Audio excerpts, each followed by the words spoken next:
পাঁচটি এমন আমল রয়েছে মানুষ যদি করে তাহলে জান্নাত তার নিকট হয়ে যায় বা জান্নাতের নিকটে সে চলে যায়, জাহান্নাম থেকে অনেক দূরে সরে যায়, অর্থাৎ জাহান্নাম অনেক দূরে চলে যায়। আদাবুল মুফরাদ হাদিস নাম্বার 49।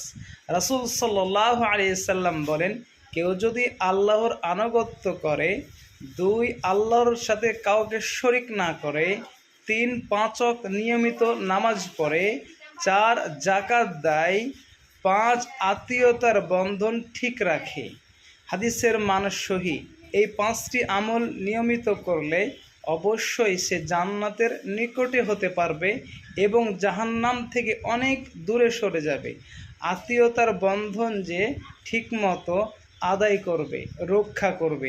আত্মীয় বলতে পিতামাতার ভাই বোন, দাদা দাদি, বা হয়তো মার ভাই বোন, নানা নানি, খালা, এরাই সব আত্মীয়। অর্থাৎ রক্তের যারা আত্মীয় তাদের যদি খেয়াল রাখা যায়, খোঁজ খবর রাখা যায়, তাদের সাথে সম্পর্ক ঠিক রাখা যায়, তাহলে জান্নাত আপনার নিকটে হয়ে যায়, জাহান্নাম অনেক দূরে চলে যায়।